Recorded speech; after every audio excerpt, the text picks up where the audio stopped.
തീരത്തിനോട് തൊട്ടടുത്ത് തന്നെയാണ് ഇപ്പോൾ ട്രക്കുള്ളത്. അവിടെ നല്ല ആഴമുണ്ട്. അതുകൊണ്ട് തന്നെ 3 ട്രെയിൻ ഉപയോഗിച്ച് മറ്റൊരു ഭാഗത്തേക്ക് നീക്കിയതിന് ശേഷമാണ് ഇപ്പോൾ പുഴയോരത്തെ ഏതാണ്ട് 2-3 മീറ്റർ മാത്രം അടിഭാഗത്ത് നിന്ന് ഇത് കുത്തനെ ഉയർത്തി മുകളിലേക്ക് കൊണ്ടുവരണം. കാരണം പാറക്കെട്ടുകളാണ് സൈഡിലൊക്കെ ഉള്ളത്. അതുകൊണ്ട് തന്നെ അതിലൂടെ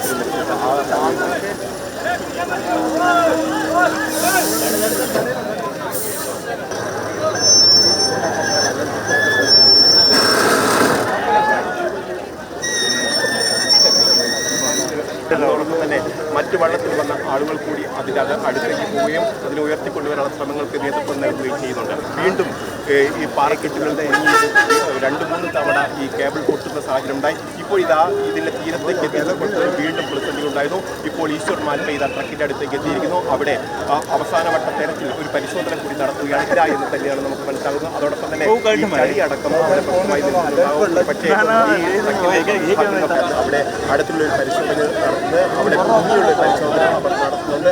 അതോടൊപ്പം തന്നെ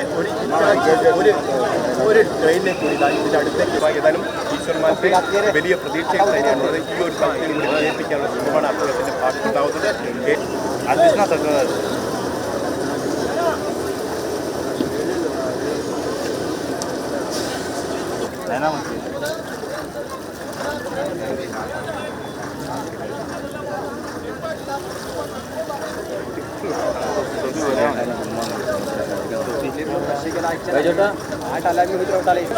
അതിൻ്റെ അടിഭാഗത്ത് ഈ ചളിയിൽ തങ്ങിയ നിലയിലാണ് ഉള്ളത്. അതുകൊണ്ട് അതിൻ്റെ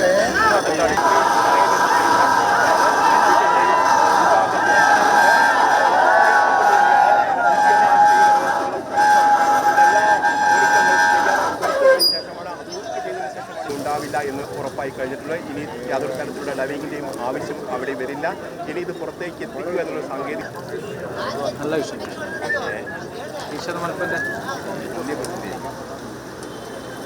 എന്നെ കണ്ടിട്ട്